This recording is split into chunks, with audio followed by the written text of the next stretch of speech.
அஸ்ஸலாமு அலைக்கும். உணவு தட்டு சேனலில் இன்றைக்கி நம்ம பரிமாற போகிற ரெசிபி நம்ம சப்ஸ்கிரைபர் ஒருத்தவங்க அடிக்கடி கமெண்ட்டில் கேட்டுக்கிட்டு இருந்த ஜவ்வரிசி கஞ்சி தான். ரொம்ப சுவையானது, பசங்கள்லேருந்து பெரியவங்களுக்கு வரையும் ரொம்ப ஒரு ஹெல்த்தியான உணவு இது. வாங்க இதை எப்படி செய்யலாங்கிறத பார்த்துடலாம். இதுக்கு தேவையான பொருட்கள்: ஜவ்வரிசி நான் இன்றைக்கி வெள்ளை எடுத்திருக்கேன். இது பல கலர்களில் கிடைக்கிது, பச்சையிலையும் இருக்குது. நான் வெள்ளை எடுத்திருக்கேன். பால் 1/2 லிட்ரு, நட்ஸ், வெல்லம், ஏலக்காய் ஒரு 3, தேங்காய் பால். நான் இன்றைக்கி பாக்கெட் பால் எடுத்திருக்கேன். நீங்கள் தலை தேங்காய் பால் 1 கப் எடுத்துங்க.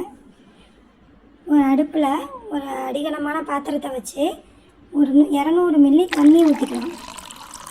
தண்ணீர் ஊற்றி நல்லா அது கொதித்ததுக்கப்புறம் தான் நம்மளுக்கு இந்த டிஷ்ஷுக்குள்ளே ப்ராசஸ் இருக்குது. இது நல்லா கொதிக்கட்டும். கொதித்ததுக்கப்புறம் தான் நம்ம இந்த ஜவ்வரிசியை உள்ளக்க சேர்க்கணும். இப்போ தண்ணி நல்லா சூடாகிடுச்சு. இந்த டைமில் நம்ம 3 ஏலக்காவை உள்ளக்க சேர்த்துடலாம். ஏலக்காய் நல்லா நறுக்கி வச்சுருக்கேன். நறுக்கினா தான் ஃப்ளேவர் இறங்கும். அப்புறம் நட்ஸையும் நல்லா நறுக்கியிருக்கேன், அதையும் சேர்த்துடலாம். இப்போது நீங்கள் ஜவ்வரிசியை கொஞ்சம் கொஞ்சமாக உள்ளக்க ஆட் பண்ணிட வேண்டியது தான். ஜவ்வரிசி நல்லா கொதித்ததுக்கப்புறம் தான் நீங்கள் மற்ற ப்ராசஸை ஸ்டார்ட் பண்ணணும். அதனால் அடுப்பை நல்லா ஹை ஃப்ளேமில் வச்சு ஜவ்வரிசியை நல்லா கொதிக்க விடுங்க.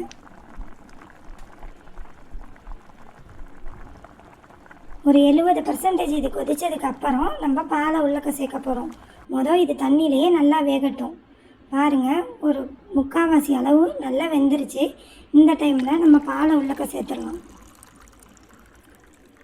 பால் நல்லா கொதிநிலை அடைஞ்சு பாலோட அந்த ஜவ்வரிசி நல்லா வெந்ததுக்கு அப்புறம் நம்ம வெல்லத்தை சேர்த்துடலாம். வெள்ளை கலரான ஜவ்வரிசி நான் செலக்ட் பண்ணியிருக்கிறதுனால நான் இன்றைக்கி பனை வெல்லம் சேர்க்குறேன்.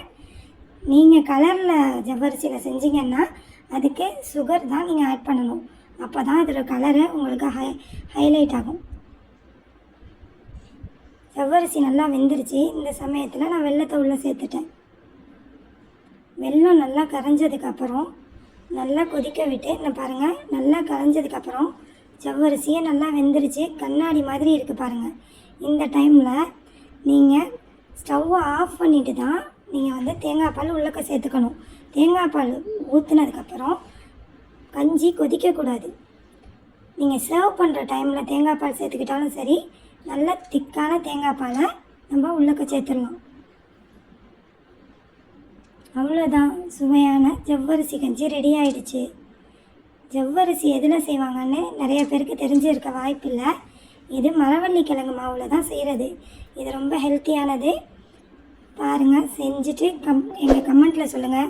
எங்கள் சேனலை சப்ஸ்கிரைப் பண்ணுங்கள், பெல் பட்டன் அழுத்துங்க. அப்போ தான் நான் போடுற வீடியோஸ் எல்லாம் உங்களை ரீச் ஆகும். வேறு ஒரு ரெசிபியில் சந்திக்கலாம். அஸ்ஸலாமு அலைக்கும்.